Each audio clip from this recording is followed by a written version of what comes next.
just edit out the meditation here.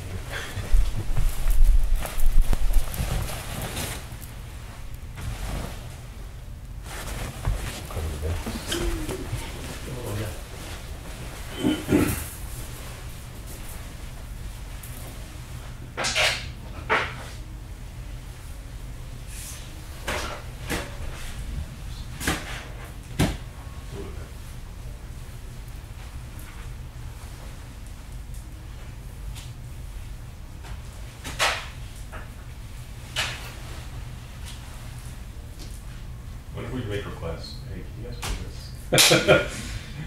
Do you look at John Hill training? Yeah. See what they say.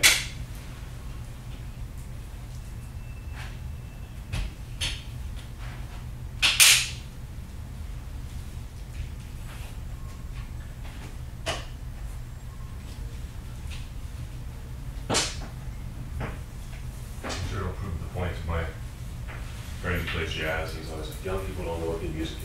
It's not good music. Okay, so hopefully that helps.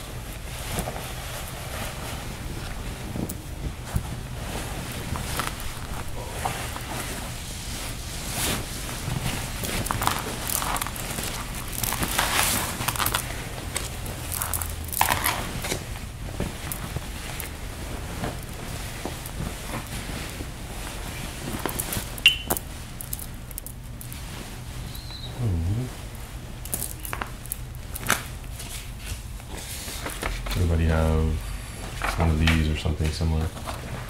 I can't remember if I made enough copies.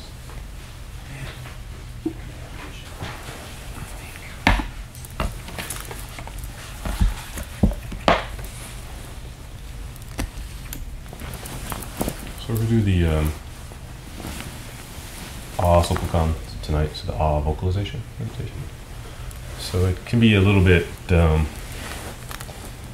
my experience, helpful either when we have background noise or if we have some specific worry or we might be a little concerned about what's going on outside. Sometimes because it has more activity to it, that it's helpful to overcome those kind of thoughts. So the moon disk is really nice, but it's a bit more, because it does involve visualization, sometimes it can be a little bit more difficult if, we've had to deal with traffic and those kind of things. So I think probably, next couple days it'll be a full moon. So the Seattle Temple, they're going to do the outdoor real moon disk meditation. So they go to Green Lake in the Seattle area.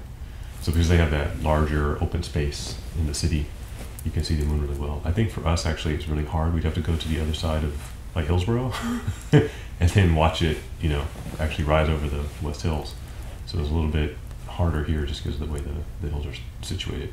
You have to start really late. Every time I've tried to schedule it, it ends up being like after 9 o'clock. So it's a bit late to get started with something like that. So maybe we'll have a field trip to Seattle sometime. Enjoy it. So for this meditation, just make yourself comfortable. So we'll be vocalizing the syllable Ah. So if you see in the middle of the mandala there, or even on the painting behind, Ah is actually the negative prefix in Sanskrit. So Ah is not or without or the absence of something. Ahisma, non-violence. So it doesn't mean you just pull back and you don't punch the person in the face. It means you no longer actually have that desire to punch them in the face when they annoy you. In fact, you're not even annoyed. So penetrating that idea of emptiness, of what is the state of things before something happens, right? So scientists are saying, space is expanding. So of course, the next, 6th grade mind goes expanding into what? What is there before space expands? So it's a bit of a contemplation of that, but we're really looking at our own mind. And we're actually going to talk about some of those themes tonight. What is that state? What is it like before things arise? So Ah has that component. So we'll start with just silent sitting, and then when you hear me, you can start in. So just after your next inhale, as you exhale,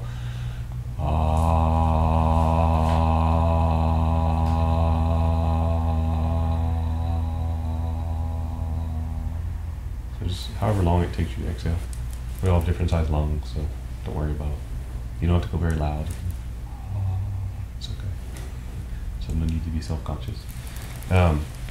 So you'll probably notice at some point you won't hear me anymore, so just go back to your in and out breathing, continue the meditation, and then when you hear the bell, we'll stop. So first you might want to sway side to side, front to back, just get comfortable.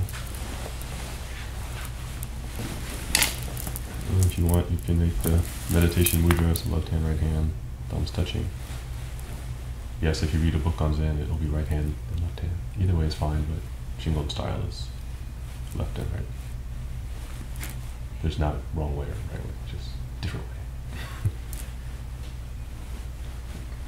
And then the traditional meditation instructions are to sit up straight, but you don't want to be like military salute straight, just not slouching. And then if you tuck your chin a little bit, you actually get the more natural alignment for your head, and then touch the tongue to the roof of the mouth, so it helps keep your mouth from getting too dried out.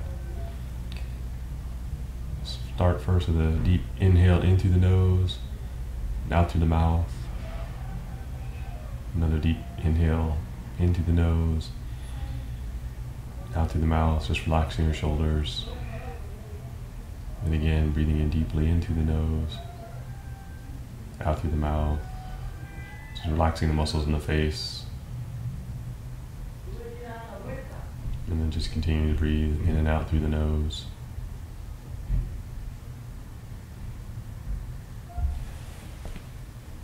And begin just following your sound of the bell with your mind.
breath in through your nose, out through your mouth. And breathing in deeply in through the nose, out through the mouth. And breathing deeply. If you want to bring your arms up, you breathe in. And breathing down through palms towards the body as you breathe out.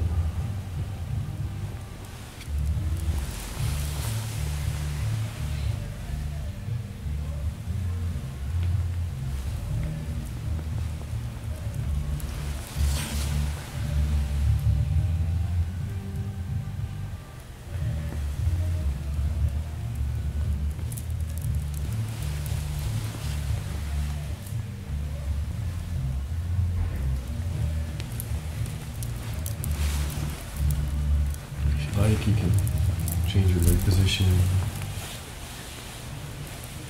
slouch, be comfortable, sip tea.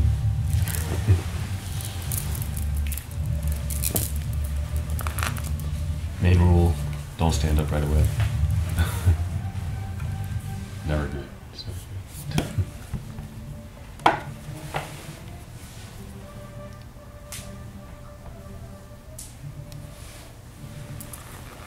So right now I'm teaching a meditation class in Corvallis. That's through the hospital. So it's all patients with chronic pain and things like that. So most of them are completely new to meditation. Some of them were kind of hostile towards it, which is interesting because they signed up for it. Or just completely convinced, I can't do this, there's no way I can do this, this is impossible. And now we're on week 3, and only asking them to do half an hour a day, and many of them started off with 5 minutes, and now very easily they can do half an hour. Some people are on oxygen, got probably 35 to 70 years old, so a variety of people, but it's been interesting to see the progression. Certain methods they absolutely hate, other methods they really love. Can we go back to that? And then the other day they said, oh, can we do walking meditation? And I said, oh sure, we can do walking meditation, I'll teach you that. They weren't expecting it to be so slow. So many people at the end are like, I didn't know walking was so hard. Or people almost fell over, you know, just forcing people to move slowly, mindfully, with some kind of concentration and, you know, just slowing things down. So they understood then like why even walking can be a workout if you go slow. So it was very interesting. So I start that off just to say that you know, anyone can do this. It just takes a little practice. Just a little bit of application, you start to see results. So some of the themes we're going to talk about today may seem unobtainable for the average person, but I assure you they're not. Just takes a little bit of practice. But we are still at the very beginning of the Vimalakirti Sutra, and the beginning of the sutra is praising the attributes of the Bodhisattva. So here's someone who has you know, gone right up to the border of perfecting their pathways, perfecting the different practices in the Buddhist path, and the sutra is celebrating them. And through that sort of celebration, we learn a lot about the path, we learn a lot about what's possible, both for the Bodhisattva as our teacher as we go on through the sutra, but also for ourselves. So it's good to reflect that everybody has a starting point. Sometimes when we look at you know, anyone who's been practicing for a while, we think, oh gosh, how can I get to that point?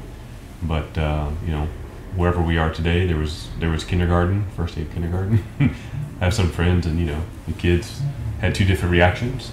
This is great, or I don't want to leave, I don't want to do this, right? And then pretty soon, it's second nature, and it's just what they do, and everything comes easy after that. So starting is always the hardest thing. And so part of what's difficult when we look at this text is they're starting to praise the attributes of the Bodhisattva. So part of us may wonder, well, where did the Bodhisattva start? You know, and that's not exactly the focus of this text, but just to say that there is a starting point, and we're praising somebody who's gone, you know, significantly far down the path, what's good about this is we get to see what's possible. We get to explore some of those questions. So every once in a while, I know this is true for myself, when you start something, you think, where's this going? Or what about all these other big ideas? When am I going to get answers to those things? So some of that shows up here as we praise the Bodhisattva's virtues. So we'll start there.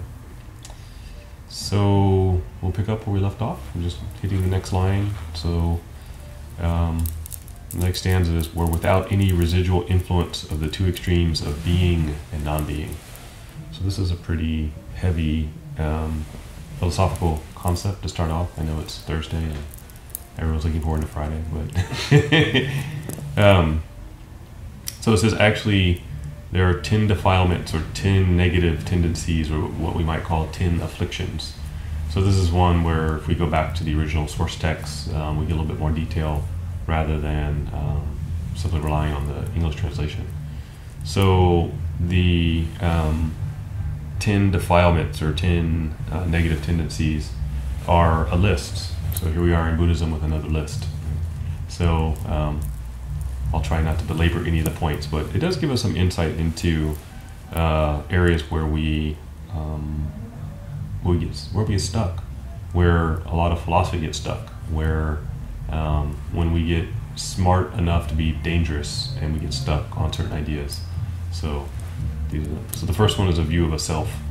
So having the view of a permanent self that's always existing, never changing, and sort of this self as this unchanging truth principle.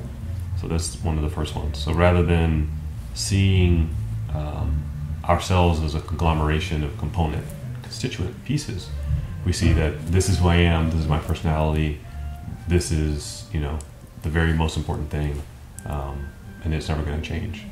So even if we think about that for a little while, we realize, of course, who we are changes. Our likes and dislikes change. We grow, right? We change in that sense. We get older. We change in that sense. Our needs change. So it's hard to say that there's one, snapshot version of ourselves that's sort of this unchanging component. But we have that idea sometimes. We hold very strongly, well, this is who I am, is what I believe in.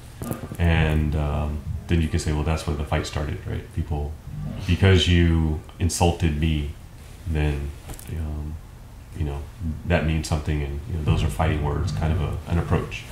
So that's the first one. These are some of the, major obstacles that we have as human beings. Then the next one is extreme views. So going too far at any of the extremes. So what are the extremes? Extreme view of existence, eternalism, or nihilism.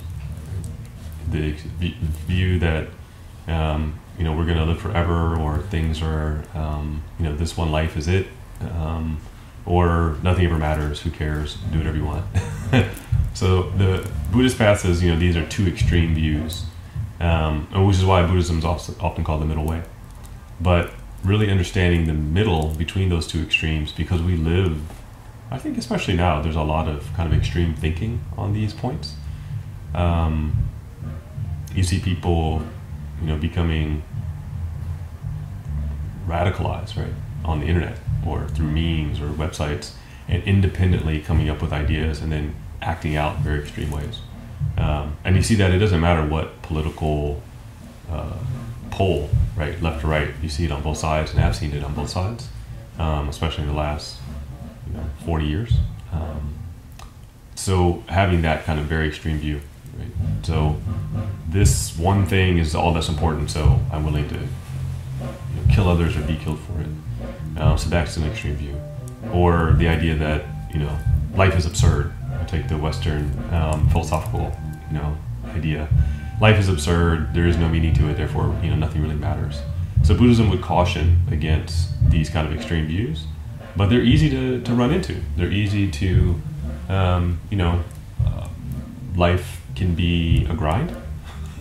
And, you come home one day after working a lot of hours and you're like, what is this all about? And it's easy to come to those conclusions. And that thinking leads to, oftentimes very extreme acting out. So the danger is always there. It doesn't matter, just because you wave the Buddhist flag, that somehow you're immune to it, right? So it's something to be guarded against at all times. So that, I think, we see across cultures, across political spectrum, it doesn't matter. So that's one where we have to be very careful. We have to be very careful that even constantly, right, investigating our own motivations and our own views to make sure we haven't taken some extreme position and that we're kind of coming back to center. One teacher told me, he goes, that's what the Buddha was doing with the rainy retreat, right? All the monks would come back together during the monsoon season in India. And in a way, you see this in the sutras, people ask questions and the Buddha's correcting people's thinking. Because they've gone off, they meditated by themselves, and they've come up with kind of a wacky idea about what his last teaching was about. And it's like, no, let me guide you back to the center, So it's very easy for us to go to one extreme or the other. Because we say, well, if it's not this, then it must be that. Right? And we miss the middle. So the middle is sometimes very difficult. You can see that right now in Congress. No one wants to come to the middle. There's no compromise. Right? Everybody thinks, well, the best way is for me to just stay on my far extreme side, and so that's unfortunate. And what happens? Nothing is done. So it's a lose-lose. So that's one of the ones that's very important. The third one is erroneous thinking, or probably more precise, like erroneous view, where we are not applying knowledge of cause and effect to certain situations. Climate change deniers. Maybe it's a good one. Right?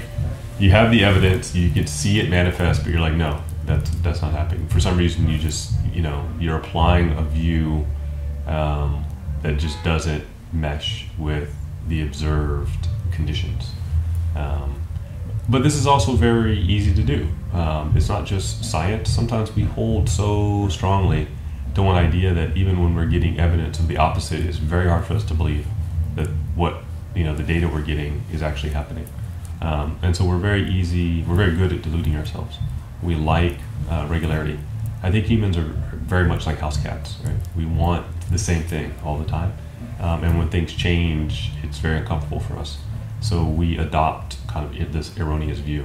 We don't want to see the writing on the wall. We're very good at turning away from those things. So that's one of the things that part of the spiritual path we have to engage in, that kind of thing. And it's uncomfortable. I'll be the first one to say it is uncomfortable. You have a certain viewpoint, and then you're forced to confront it. And as part of the work you're doing, you're asked not to turn a blind eye to it. That can be hard. So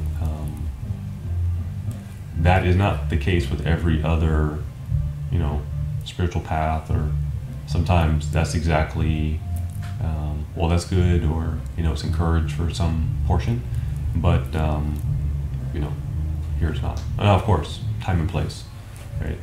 When the little kid's goldfish dies, you don't, they're going to heaven, and you say something nice, but it may be the wrong time to, give the cold hard facts that the body will decompose in the backyard, and the nutrients will be absorbed by mom's rose bush. Oh, it's too much, right? We're gradually leading ourselves to those observations and those that kind of analysis. So the fourth one is the view of attachment to views. I always love these kind of like negatives or double negatives in Buddhist thinking. So holding rigidly to one opinion. So we avoid a lot of discomfort by not adopting a more flexible viewpoint.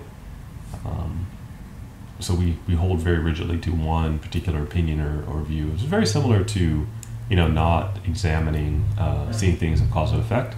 But I think it can be even something that's we may know that's not good for us, or we know is outdated, but we kind of stubbornly hold on to this idea or view. And I think you can see that a lot of times in you know, especially nationalistic thinking. We have this sort of model idea of who we are and what we represent, and you know, things are always changing, but we kind of like, no, this is the way it is. This is what it means to be this type of person, and it's very difficult for us sometimes to let that go. So we have that attachment. The fifth one is, I find very interesting. So this one is the view of attachment to precepts. Yes, the spiritual path can even be an obstacle to the spiritual path.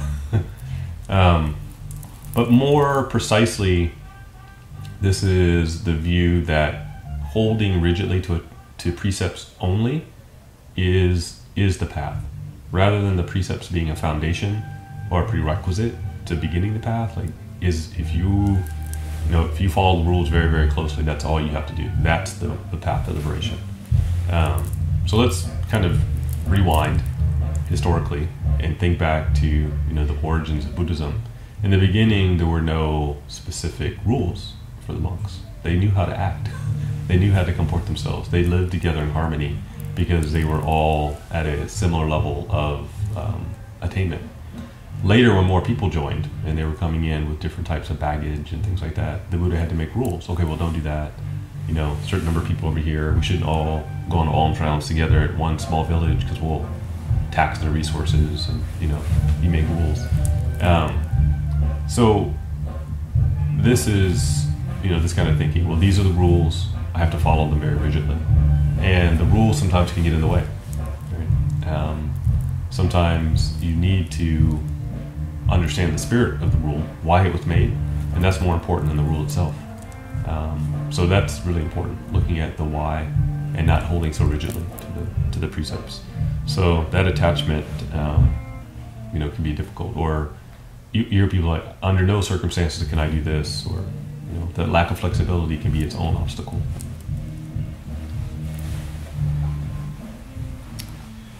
So the first five are kind of associated with the development of religious sensitivity. So when people become spiritually or religiously minded, those things come up. And it doesn't matter, again, what religious flag you're waving. They come up for everybody. They can be an obstacle for anyone. And the next five are associated with primarily, not always, it happens for everyone, but are primarily grouped when we haven't developed a strong sense of a spiritual path. So of course they're always present, but you may see it more strongly. So if you're actively cultivating, you may say, "Oh, I'm aware of that," or "I should stop doing this," or "I need to work on that." But when we don't develop that sensitivity, it's these things are just flowing out of us with no shut-off valve, so to speak. So the first one is desire. Right? So desire, craving, whatever we take pleasure in, wanting more and more.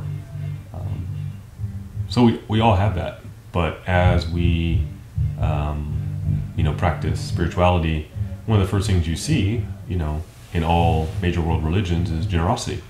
There's some, charity or giving associated with that. There's some acts of service. So this isn't to say that you can't ever want anything, right? Or we're having tea right now, you don't enjoy it, or choose the tea you hate or something, no. But without asking, we naturally had the tea, helped each other get the tea, right? We didn't just go grab a tea bag and, hide in the corner and hoard the water. So it's more of that, complete disregard, aspect of desire. The seventh is hatred. So normally I would say this is self-explanatory, but one of the things that sometimes we miss when we talk about hatred is sometimes the development of our own self-loathing. And that can be a tremendous obstacle when we direct these feelings inward and we're not aware of it. And somehow we think we need to be tough on ourselves, or, you say, well, I need to be better, and we develop this kind of loathing. I was listening to, of course, NPR earlier today, and I don't know who they were interviewing. I only listened to like 2 minutes, but the person was talking about their fear of the scale, of weighing themselves, and then all of the feelings that came along with seeing their weight, or even a minor change, and then all of the depression and anxiety that came with that. So unbeknownst to us, we can do a lot of damage to ourselves through this kind of self-loathing, self-hatred, where we think perhaps, well, I'm trying to be healthy, right? I'm trying to do better myself, or I'm trying to watch my weight, but in fact we're just doing psychological damage. So we're oftentimes not even aware that in the midst of attempting to change, that we're being too harsh, right? It's lost its objectivity, and it's become a weapon that we've directed inwards. So that's one of the things we have to be aware of. Not just the external, I hate that guy, but the internal. So the eighth is ignorance. So as I always mentioned, this is not an intellectual defect. This is a inability or unwillingness to look inward, right? To really look with things with any kind of wisdom, see how they really are. We're denying something to fundamental nature. And one of the best ways, I think, to address that is just slow down. We talked a little bit earlier about walking meditation. If you actually slow down, you'll have a tremendous appreciation for everything. Very small things you gain an appreciation for. So it's still autumn, we still have some leaves on the trees. If we haven't enjoyed the view, it's a good time to go out and enjoy it, but you'll enjoy it more if you really slow down and just observe, see the leaves. The color is amazing, right? But we don't often see it, and that, right? Instead, sometimes we're thinking, oh, there's no more warm weather. Oh, here comes the rain. It'll be raining. All those leaves, I've got to break them. Oh, they're blocking the drain. We see it as a very different way, right? So it can be seen however we want to see it. So that's part of our problem sometimes, right? Our view. So the ninth is pride. Oh, this one's very, very slippery.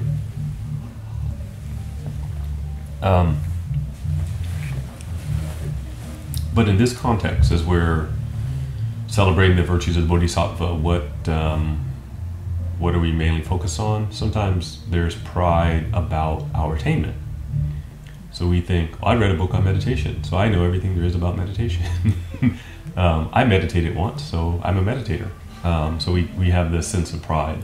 So the Bodhisattva doesn't exhibit this. What you see over and over in the sutras is no matter what the level of the Bodhisattva, even if the Buddha has said, in the future you will be a Buddha with this land and this is your name, they don't develop pride about it. They're still there learning and studying. They don't assume that they have all the knowledge, because of course no one does. Right? So that's where we have to be careful, I think, especially in learning the teaching, is to not assume that we have it all already, or somehow we're no longer in need of teachers. Right? So I still learn. Everybody that I know still learns. Right? They're great teachers, I think, that are they're practitioners in Shingon that I know that are in their 90s, and if you ask them, they're still learning, and I think they're very humble about that. So not developing that kind of pride, we don't want to shut off possibilities or potential, and learning, that realization can come anytime. So if we have that pride, then we're actually cutting off our realization, our capability. And the last one, okay, 10. All right. Too many lists in Buddhism. 10 is doubt. And doubt is, I think our Western ears sometimes hear this as like a very rigid concept where we're chastising someone without faith. And that's not the problem. The problem is doubt is a very subtle underminer of our practice. So whatever we do have, whatever foundation we have built, when we're letting doubt come in, it's undermining that practice, and then we find that we don't practice anymore. We start to go like, what am I doing this for? I could be watching XYZ TV show or something. I don't know what's on Thursday night. So when we let that slip in and think, oh, this or that is better, that undermines it. So what's the antidote to doubt? We have to keep developing that energy, the vigor, the interest, not developing pride and thinking that we don't need to be there. So reflection on these attributes should in some way help us overcome those tendencies, because we all have it. We all have it. It doesn't matter. I have it, right? Is it helping? Should I do the teaching this way? Should I do it that way? Well, I shouldn't do it at all. No. So all of those things are important, right? We have to keep reflecting on it. Otherwise, we don't go anywhere. We don't grow. So we have to keep growing. So this is right. This middle way. This path between the extremes. And I think if you reflect on a lot of kind of the underlying spirit of a lot of East Asian philosophy, there's a lot of this middle that is emphasized, to be careful of extremes in anything. You see it in a lot of Japanese and Chinese culture, where extremism of any form is there's a concern about it. And I think as a Westerners, we look at it as I guess sometimes the downside, we can see it manifest culturally as it appears from the outside, of too much groupthink, where everybody kind of goes in the same direction. But I think it's a more subtle, especially in Asia, working to figure out where people's positions are, and then figuring out where the consensus is, and then deciding, okay, that's the consensus, and then going in that direction. And maybe our Western cowboy, blaze a new trail pathway, there's upsides to that, but there can definitely be downsides. So sometimes I think when we get a teaching like this, it offends our sensibilities, right? So we have to consider, well, what part of it is offending us? Why does it rub us the wrong way or hit a nerve? So Buddhism is, on one hand, a quietist tradition. So the practice of it is, we don't have our Bibles, so to speak. I remember somebody asked me that, why don't you guys have open tent revivals and banjos and tambourines, and get very lively.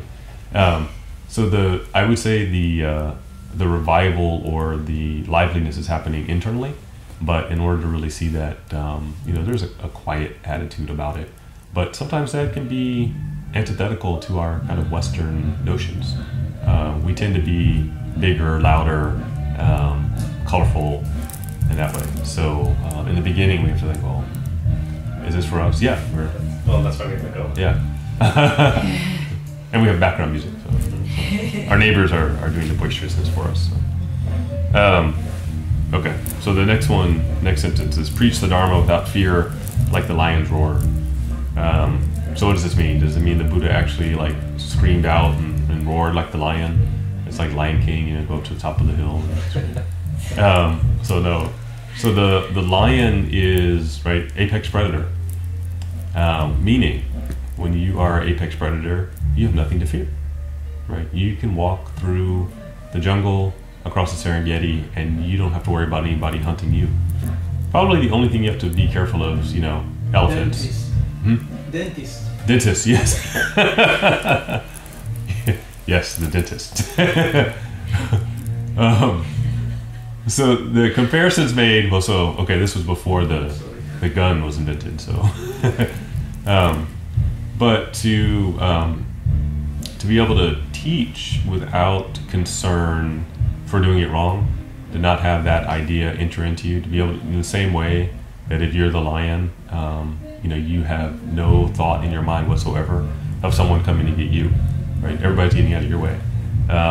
So in the same way, I guess, to translate this to the bodhisattva, to have no worry, hesitation whatsoever in teaching others.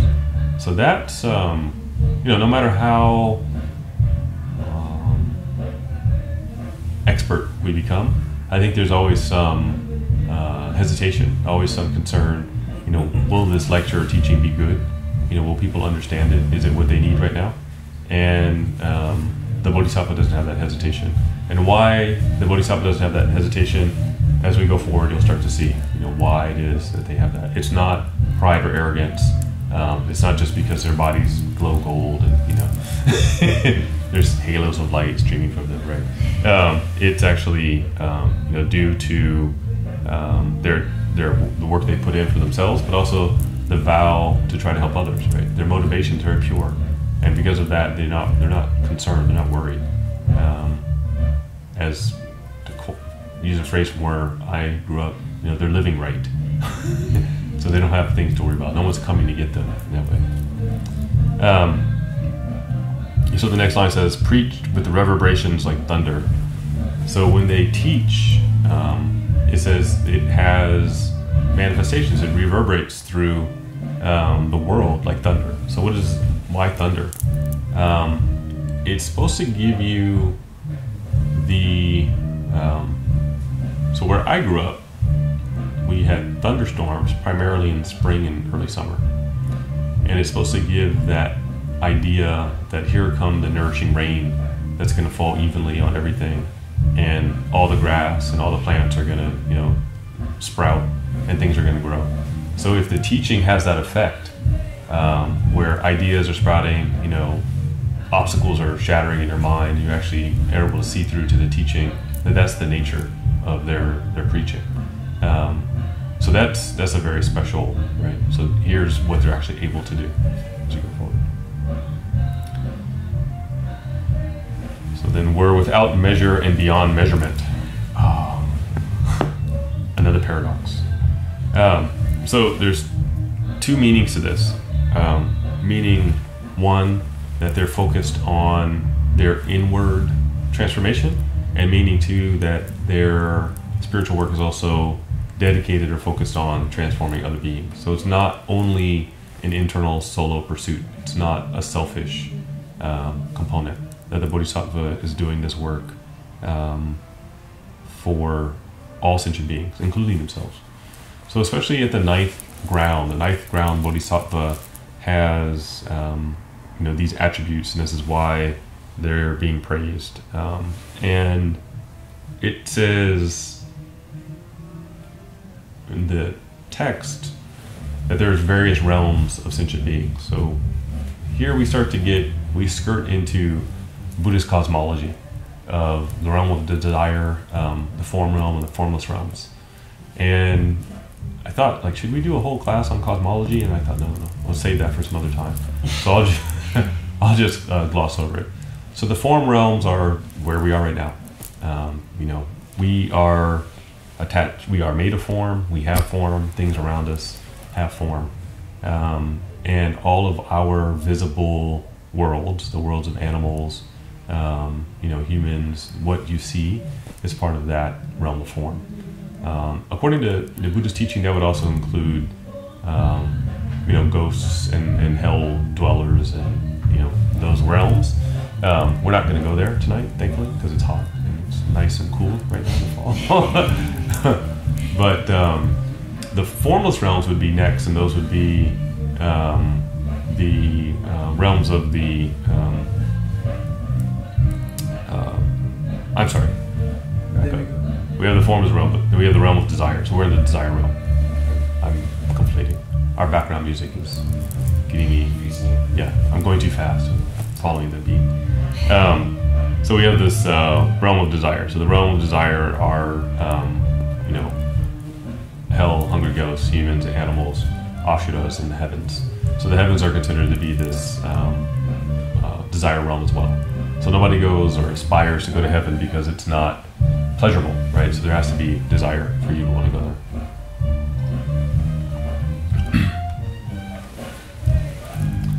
Then you have a more subtle realm, the dhyanas. So above, and when I say above, I don't mean literally above, but a more subtle realm. And the dhyanas are, if you notice, the same word for meditation, dhyana. So these are both states of existence and states of mind. So the meditator can actually get into the dhyanas, have access to these dhyanas through meditation. So you don't have to actually be reborn in heaven and take a long heavenly journey. You can get there now. You have access to that space.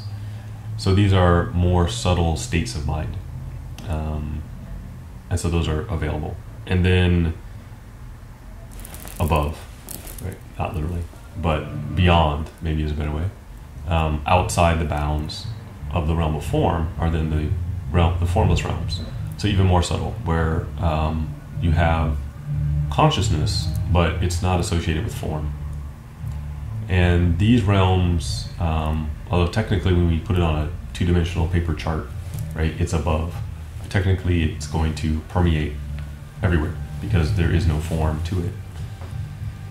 So this is just a gloss because it is a lot of fun to go more deeply into all these realms and what their states are and the names of them and what they mean. There's a lot of discussion of it in the Avatamsaka Sutra, but we'll be here longer than you want to be doing it. So on another time, maybe we'll go into more deeply those realms. I think we talked about it about 3 years ago a little bit, and I did a seminar on it in Hawaii. People are quite interested, but when it gets into the more subtle realms, it's more difficult for us to conceptualize. But going through the realms of heaven is actually quite interesting to go what the lifespan is, what it's like to be there. So those descriptions are in the Buddhist texts. So there's quite a bit more description than you'll see in other religious traditions. So very interesting. Class on heaven. We'll do that one night. So. The next line is that they were like ocean captains who had collected the many Dharma jewels. So why ocean captains? So partially the ocean here is the ocean of the Dharma, both in terms of the Buddhist teaching, but also in terms of all of the things that you're going to encounter in life. Right? There's a lot of different things you're going to experience, obstacles, things we need to learn, things that we need to navigate around. And when you're navigating in an ocean, you have a captain, hopefully. Hopefully there's a ship. If you're just swimming, not so good. And the captain, if it's a big ship, there's a captain. If it's a small ship, it's just a pilot, right? So we have riverboat pilots or captains around here. And the idea is that you have a guide. So any place that's new, any place that may have pitfalls or is complex, you have a guide. So if you've gone, backcountry hiking, if you know people who've tried to climb Everest, there's river rafting guides, any place like that. In many ways, it's the same idea that you have a guide. And especially in ancient times, to go out on the ocean was pretty scary. To go beyond line of sight from land required specialized skill. You can get in a little raft and stay close to shore, but to go out farther was difficult. So the Bodhisattva in this way is likened to the captain, as someone who can successfully navigate this ocean, both in terms of the teaching and then all the things we're going to experience while we're on the ocean. The second part goes out and collects these many Dharma jewels. So this is trying to give you the idea or the image of the traditional captain, right? You're in search of treasure. So this is like Pirates of the Caribbean. You're in search of some sort of treasure. So of course, in our sense, the treasure is the path. Is wisdom, is the final, jewel of enlightenment. But that is not something that we necessarily are looking for every day. So think about it in terms of if you've ever gone to the store and you knew you were shopping for something in particular, but you weren't expert at choosing this particular thing, and you had a really good shopping experience because the clerk or the person who owned the store was able to expertly guide you. And in fact, you probably learned more about this particular product or this thing you were looking at than you ever knew was possible. And so you came away not only with the perfect item, maybe a gift for someone else, but you had now all this knowledge and this experience, and I've had this where, especially if it's a single shop owner, they're very knowledgeable in their area, so there's this whole experience of going to attain this thing. So coming away from that experience, then not only do you have the item, you have this, let me tell you about the shop where I got it, and they told me all about this, now you have this experience. So in many ways, the Bodhisattva has this quality that you're not only attaining the Dharma jewel, but you're being expertly guided towards that goal. But probably, just like when you went shopping for this special item, you thought you wanted this, but by asking questions, they actually guided you to something that was better than what you thought you wanted. Or there's a special attribute of it that you didn't even know you needed. So it has that connotation, right? So this is what this is why this imagery is used of captain and jewels. So it goes on to say, it's comprehended the profound and wondrous meaning of the Dharmas. Pretty self-explanatory, that one. So we don't have to go in depth. But understanding the various teaching, gaining insight into emptiness, and what we're going to go into next, or the next kind of idea, is that there's a ability to select the proper teaching for the student at the proper time. And that then becomes the next line, understood well the tendencies and current mental processes of sentient beings. So who knows you best? Me. I know me best. We'll go back to pride. We don't know ourselves, right?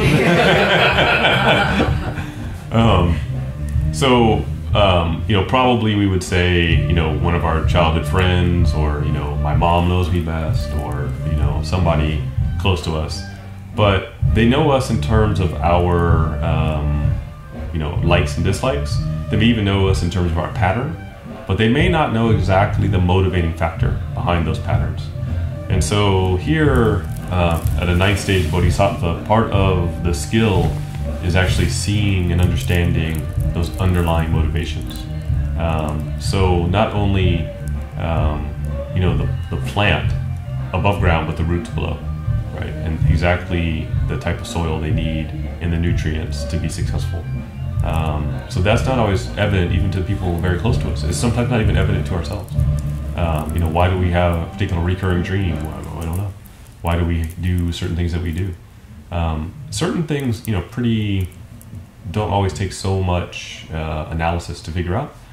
But to be able to do that on behalf of another person, to actually have the skill where you can say, well, this is because of this, and guide them in that way, it's quite expert. So these are the skills of a ninth stage bodhisattva. So in many ways, we don't often think of that capability. When I came to Buddhism, I didn't think that was something that a bodhisattva did or had the ability to do. So part of that is to help us understand where we are, and the other part is to help us understand, why, when we get further into the text, it's, I guess, to use a literary analysis, there's a lot of foreshadowing here. Right? There's quite a bit of foreshadowing about the nature of the dialogue that's going to happen. So that's why we have this long period of celebrating and the gushing about the attributes of the bodhisattva. So the next one, approach the unparalleled autonomous wisdom of the Buddha, the 10 powers, fearlessness, and all the 18 exclusive attributes. Long lists again. I'm not going to go into all the lists here. Very simply, it means these ninth stage bodhisattvas, 8th and 9th stage bodhisattvas, are very close to the end of being, treading the bodhisattva path. They're getting close to being 10th ground bodhisattvas, these great maha bodhisattvas. And the longer, right, we have this question sometimes, how long is this path? How many stages are there? Right? How much do I have to do? I thought Buddhism was simple. But part of it is not that it's intended to be difficult. It's intended to understand or bring out the idea that the bodhisattva is purposefully delaying their own salvation for the benefit of sentient beings. And why do they need to have insight? Is because they've made this vow to help other people. If they were just on this in it for themselves, they'd be gone already. Yep, enlightened, no problem, right? But they're staying back, and let's liken it to medical school. They're becoming a specialist in every specialization to make sure that they have the skills to help, right? Whomever needs helping, and to find, well, actually, your illness is due to, this. I guess probably now we would say genetic testing for certain illnesses, right? Having that ability. Now, of course, our lifespan is short. We have to refer. You go to the doctor, I'm going to send you to the specialist, right? We're going to send you for tests. Rather than go to the person, they just look at you and say, okay, the tests are in and the x-rays, and I have everything right away. So we can't do that quite yet. But this is what, all these skills that are listed out, it has to do with the Bodhisattva's practice on behalf of us. So again, foreshadowing for a lot of things that are going to come later in the book. Why certain people are asking questions. The bodhisattvas and the characters in the text take a short journey, and there's a lot of dumbfounded conversation, and it's a lot of this. Why do we think the way we think? Where is these ideas coming from? Why they're unskillful, or there's still flaws in the logic and rationality. So this is where we're getting if we're wondering later, well, how does he know? So now we're understanding all the attributes of the bodhisattva and why they actually have that skill.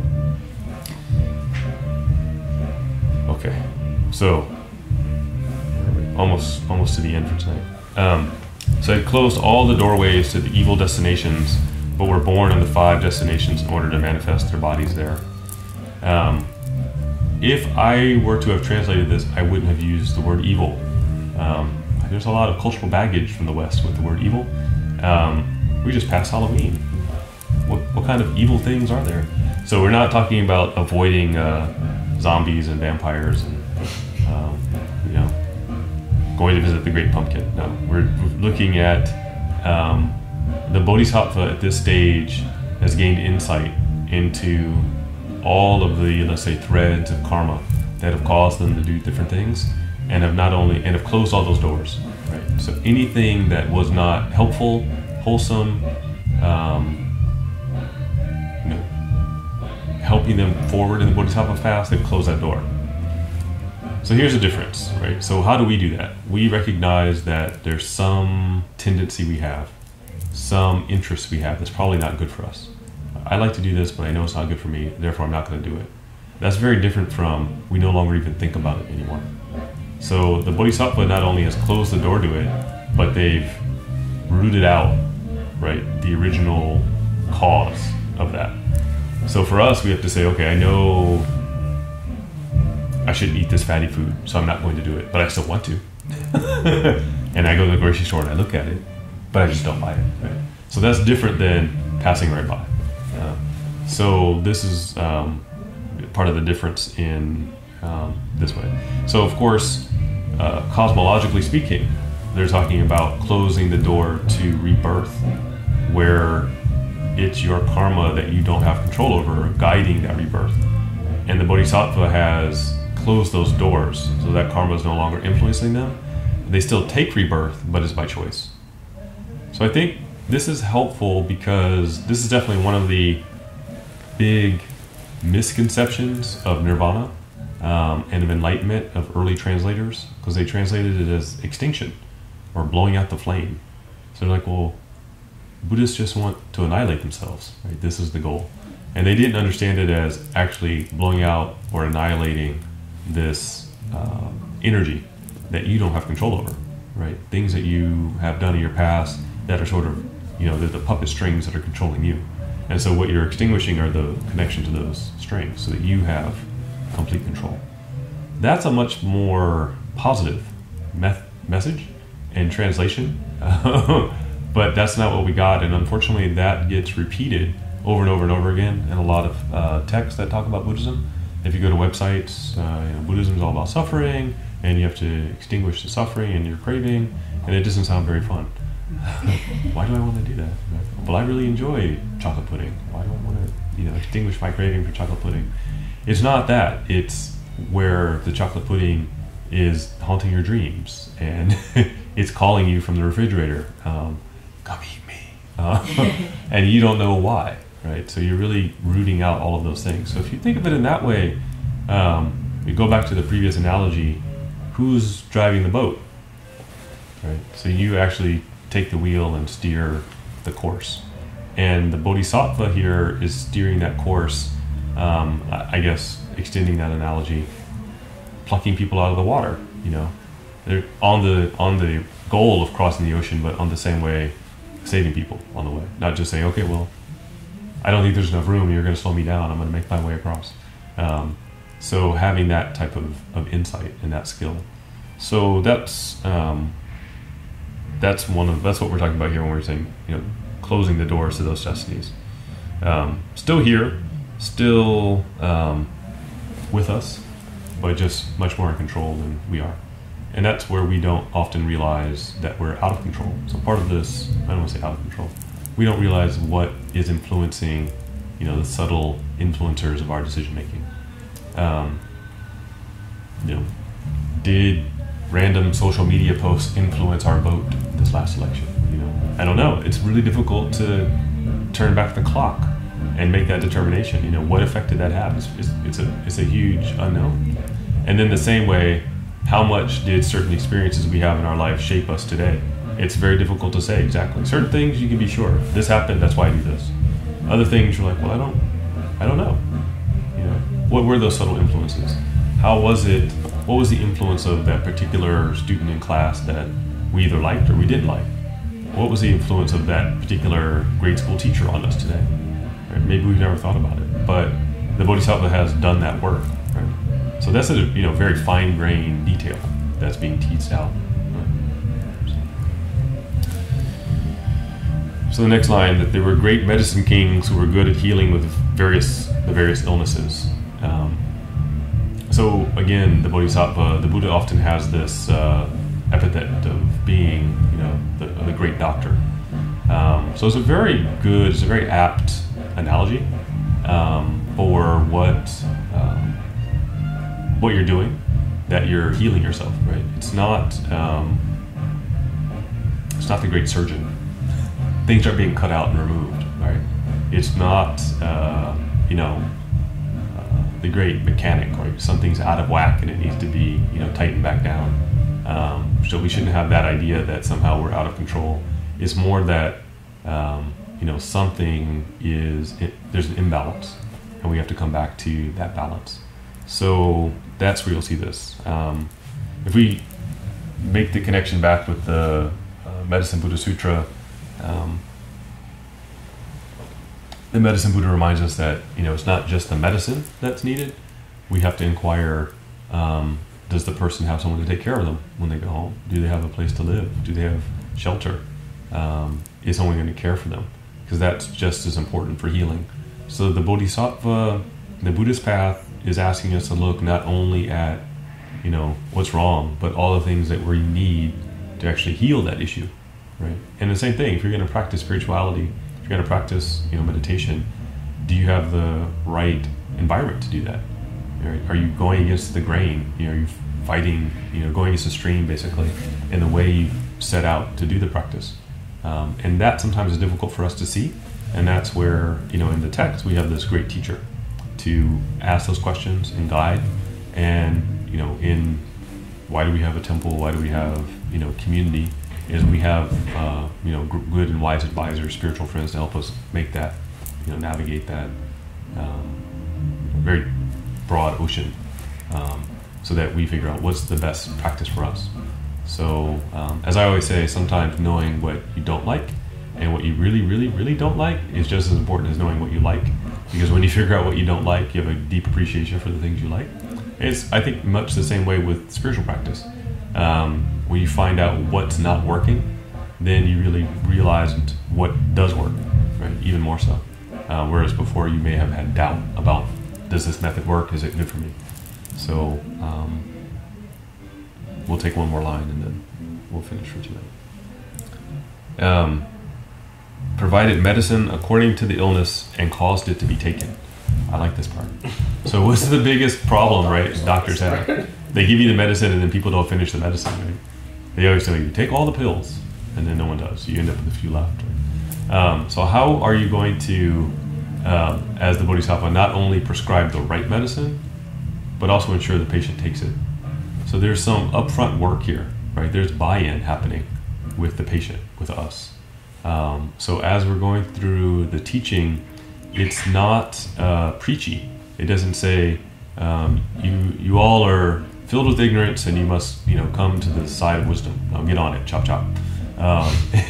There's an analysis, right? And as we go through that analysis, we say, oh, okay, that makes sense. I see that aspect of, in me, or I see that aspect of the teaching in someone else. I understand that. And so as we gain that buy-in, then the Bodhisattva's, expertly guiding us to take the medicine. Okay, that makes sense. Okay. So I mentioned, briefly, the group that I'm teaching, non-standard meditators, let's say. And there's that huge, we can't do this is impossible, there's no way, I can't do 5 minutes, let alone half an hour of meditation. And there was a sales pitch, right? The first hour and a half. Let's just talk about what meditation really is, what your expectations, make some realistic expectations. And then slowly with that buy-in, people tried it. And now, there's universal, like, oh yeah, this is pretty good. There's been some recognition. One person even said, oh, I recognize when I'm rushing now. Right? So one of those benefits is that practice spills out into all other areas of your life, and you gain an appreciation for everything. So that's what they recognize. Oh, after only 2 weeks, I see when I'm rushing. I see when, I'm snacking on the side I wasn't aware before. Right? So those are some of the benefits. So I think expertly, right? You have the Bodhisattva has to guide the person to take the medicine. You can't just wave your finger. You better do this, and it's not a guilt kind of thing. It's, I see that this is actually beneficial, so now I want to do it. So that has to be the proper motivation, the proper focus. So, I'll end there for this evening. Are there any questions? We're getting close to the end of the exhortation of all the Bodhisattvas' wonderful qualities, and getting close to the actual start of the text. So from here, there's a few more qualities that are discussed, and then it starts to get into who were all of the different Buddhas and Bodhisattvas present at this teaching. So we'll go through some of the big, the big wigs that show up later, and then gloss over some of the others. But there's a long list. Not all of them are named, but there is an analysis of why certain ones are named and others aren't. But as I said, this is going to be a hybrid, traditional and Western version of lecturing the sutra. So I'm not yet convinced that people will sit through 10 lectures all on the title of the text. So little by little. So we'll do it that way. So we'll do we have the Heart Sutra? If not, then right behind you on the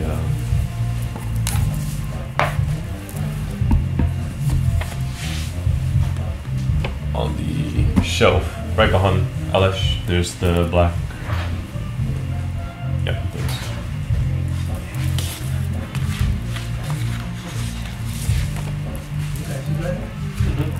So let's, because I now hear the tow truck out there, so maybe we can recite the Heart Sutra and then we'll dedicate the merit both to all sentient beings generally, but since we did have, I think, probably a pretty serious situation right outside our door, try to dedicate some of that merit to victims of that accident. Because they were out there working for quite a while, so I'm sure that wasn't just a thing.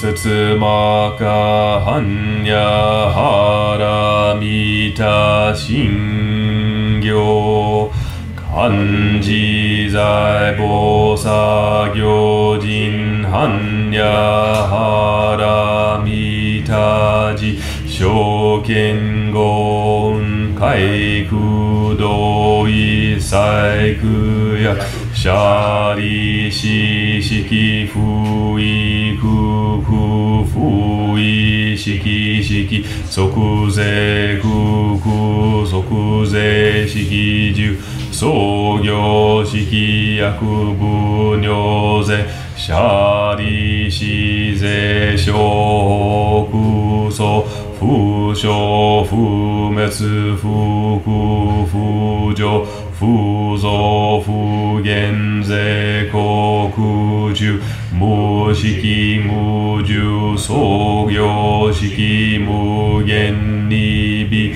税心に無式小公未速報無限界内し無意識界無無明薬無無明人内し無老死薬無老死人無苦十滅道無死薬無得意無小等公菩提サタエ般若波羅蜜多故心無形下無形下故無空不本理一切天道無相苦行涅槃三世小仏へ般若波羅蜜多高徳はのくたら三役三菩提講師般若波羅蜜多世大人種世大妙種税無常種税無東道種の上位細工真実不公公説般若波羅蜜多収束摂収圧逆手逆手腹逆手腹そう逆手文字スワカ般若心経エコ願わくはこの功徳をもってあまねく一切に及ぶし我らと主上と皆共に仏道上善May whatever merit we accumulate be extended to all sentient beings so that they together with us may equally realize awakening.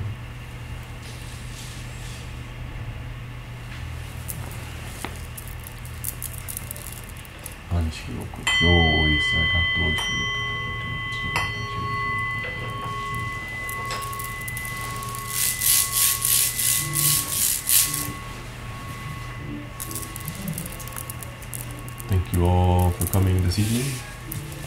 Again, despite our background noise.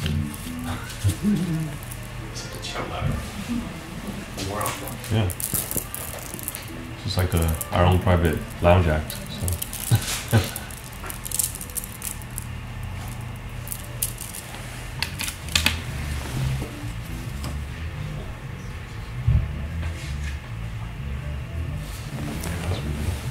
Long time.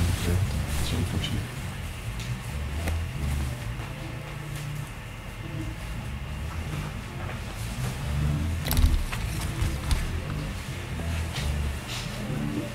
That's weird.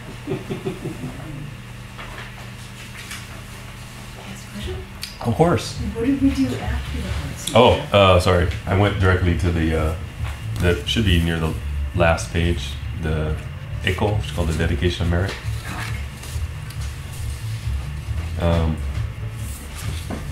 And I know I said it differently than what's on here because I'm so used to doing one particular version. So the idea, I get this question a lot, is there prayer in Buddhism? And the answer would be yes. So the idea is that dedication of merit, there's multi-level.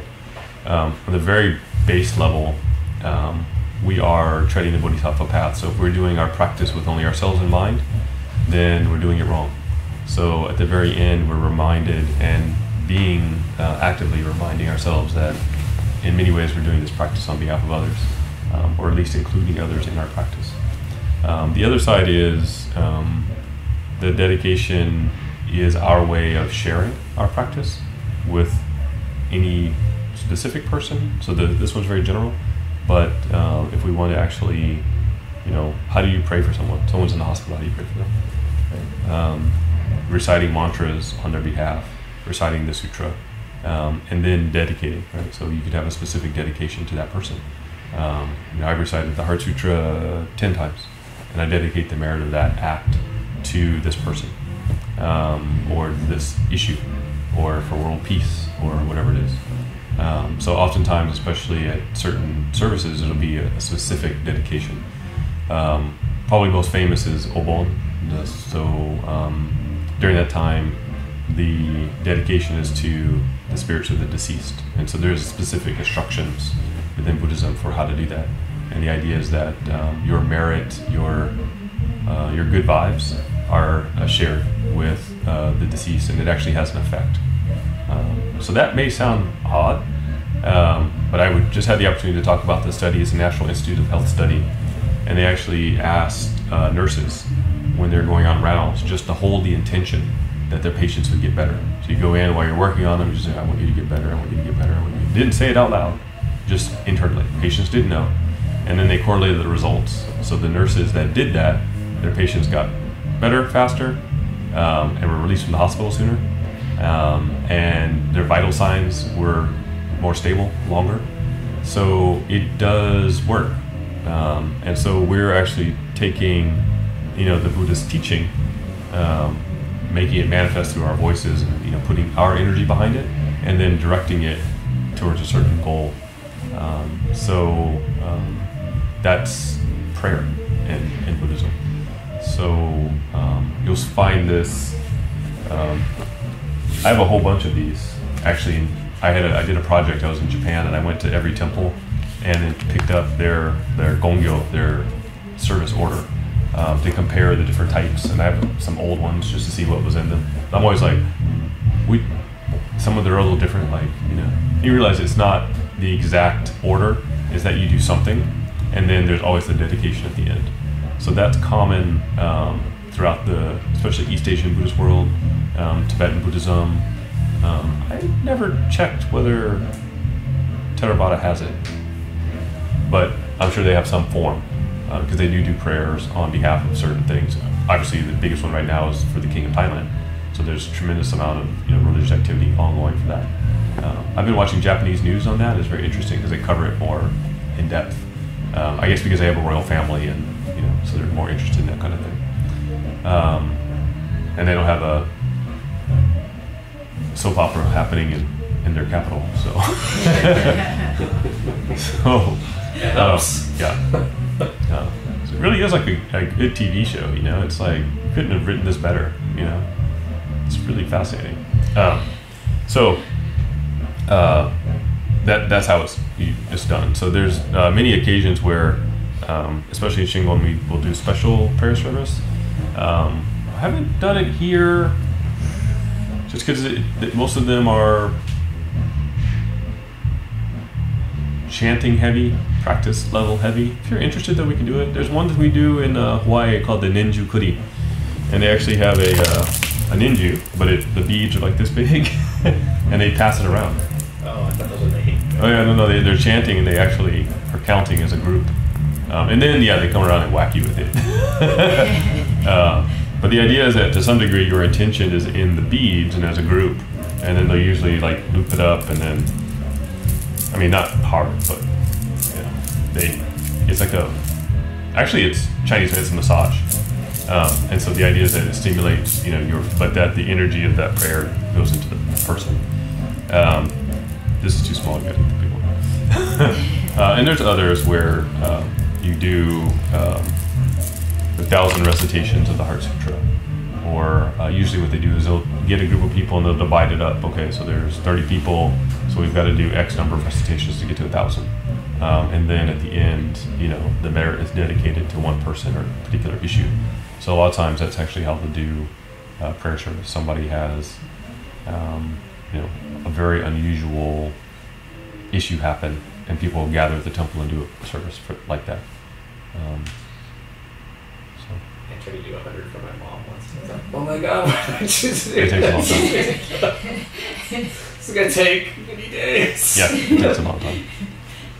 Sometimes it's easier to do mantras for people in that way, or to say, okay, I'm going to do 3, 5, or 7 times the Heart Sutra, and then 1,000 mantras. So you can do 1,000 mantras doesn't take that long actually once you learn one. Fudo's mantra, no maksamanda bazara sinda makrujara so taim tarata kaman 1.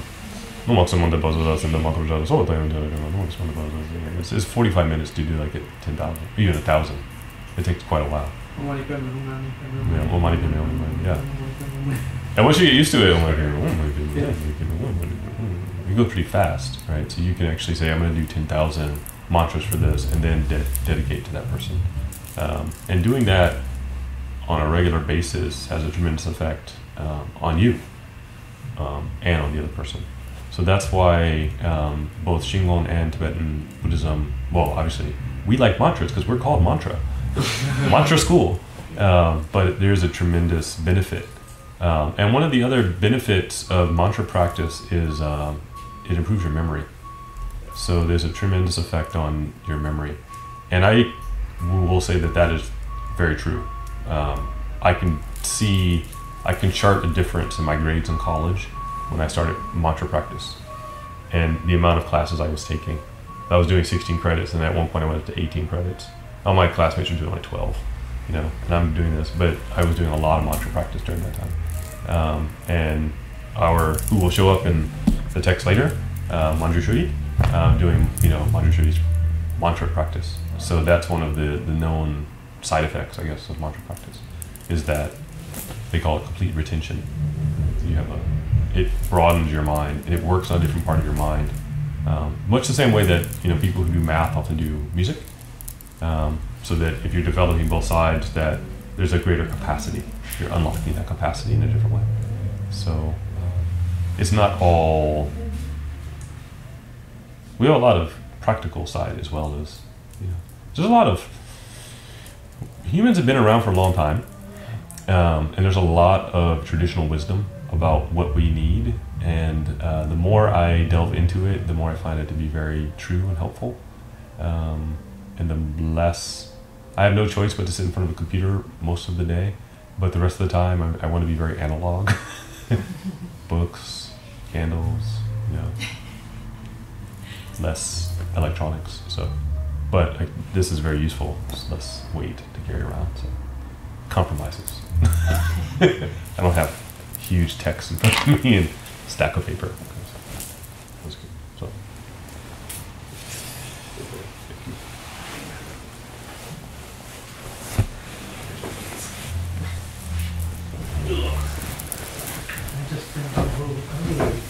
What's that? The whole thing? Did you hold the camera? No, that's not true.